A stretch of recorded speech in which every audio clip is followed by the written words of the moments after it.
कौन है बे, कौन है तू? रिश्ते में तो हम तुम्हारे बाप होते हैं, नाम है शहंशाह। मारो मुझे मारो। ठीक है। और मेरे सुपर हीरोज कैसे हो? मार्वल फेज 5 एंड 6 को लेकर जितनी भी अनाउंस्ड एंड अनअनाउंस्ड मूवीज आनी है 2027 यानी 2027 तक, उस पर वीडियो मैं ऑलरेडी बना चुका हूं। लेकिन अब मार्वल फेज 6 से आगे जाने का प्लान बना रहा है, यानी फेज 7 में जाने का। देखो, पहले एवेंजर्स कैंग डायनेस्टी और उसके जस्ट बाद एवेंजर्स सीक्रेट वॉर्स आनी थी और यहीं से फेज 6 खत्म होना था। बट जोनाथन मेजर्स के ऊपर चार्जेस लगने के बाद इतना कंफर्म तो है ही कि कैंग अब एमसीयू में रहेगा ही नहीं, एंड रहेगा तो मेन विलन नहीं रहेगा, सिर्फ एक साइड विलन बनकर रह जाएगा। और इसी के चलते मार्वल अब एवेंजर्स कैंग डायनेस्टी टाइटल को एवेंजर्स सीक्रेट वॉर्स पार्ट 1 में बदलने की सोच रहा है। तो कैंग डायनेस्टी बदलकर हो जाएगी secret Wars part 1 and secret Wars जो कैंग डायनेस्टी के बाद आनी थी वो हो जाएगी सीक्रेट वॉर्स पार्ट 2। तो फेज 6 में सीक्रेट वॉर्स पार्ट 2 के साथ मल्टीवर्स सागा खत्म होना था।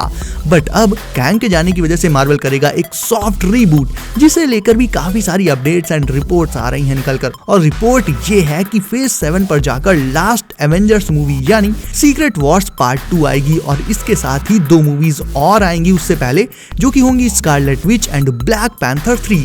इसमें भी ब्लैक पैंथर शूरी नहीं रहेगी, बल्कि मार्वल एक नया ही ब्लैक पैंथर इंट्रोड्यूस करने की सोच रहा है। और टू बी ऑनेस्ट भाई, वकांडा फॉरएवर में भयंकर क्रिंज देखने के बाद फैंस शूरी से सच में छुटकारा पाना चाहते हैं। भाई मैं तो पाना चाहता हूँ। क्यों?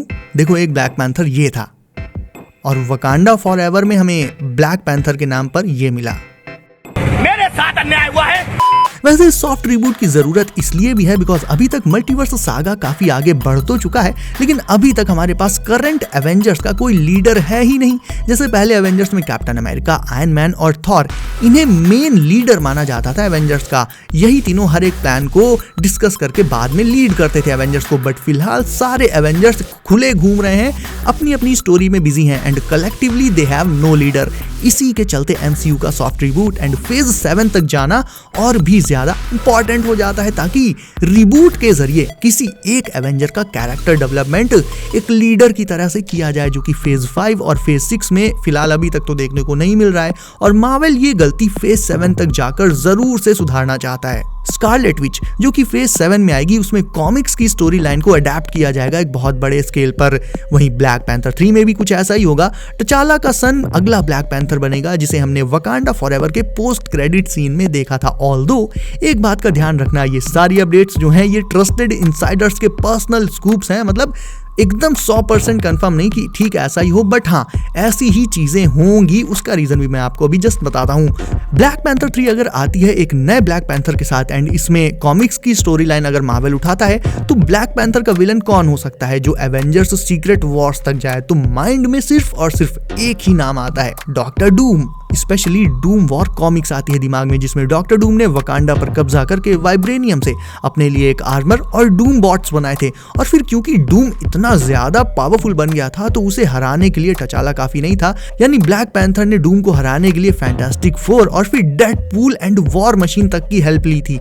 कहने का मतलब ये है दोस्तों कि ये सब तो कॉमिक्स में हुआ था, बट अभी अगर देखा जाए तो मार्वल में भी कुछ इसी तरह की खिचड़ी पक रही है, क्योंकि with Kang out of the picture अब डॉक्टर डूम ही मार्वल का मेन विलन बन सकता है। फैंटास्टिक फोर का आना भी कंफर्म है, क्योंकि फैंटास्टिक फोर की ऑफिशियल कास्ट अनाउंस कर दी गई है। डेडपूल 3 में मल्टीवर्स और भी अच्छे से एक्सप्लोर होने ही वाला है एंड वॉर मशीन की सीरीज आर्मर वॉर्स भी आनी ही है, यानी पूरा प्लॉट कॉमिक्स की स्टोरी लाइन की तरफ बढ़ रहा है धीरे धीरे।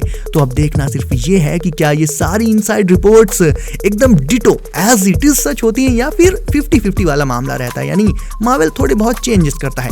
बट इतना तो तय है कि जिस तरह से मार्वल में फिलहाल चीजें आगे बढ़ रही हैं, मार्वल को फेज 6 को एक्सपैंड करके फेज 7 तक जाना ही पड़ेगा, जिससे उसे अपनी की हुई सारी गलतियां सुधारने का टाइम एंड मौके दोनों मिल जाएंगे। तो आपके हिसाब से अब करंट एवेंजर्स का लीडर किसे बनाना चाहिए? कमेंट्स में बताओ, देखते हैं सबसे ज्यादा वोट्स किसे मिलते हैं। ऑल्सो वीडियो को लाइक नहीं किया है देन लाइक कर लो एंड मार्वल और मूवीज की दुनिया में अपडेटेड रहने के लिए चैनल को भी सब करना बिल्कुल मत भूलना। मैं आपसे मिलता हूँ अगली वीडियो में। Bye bye, Tata.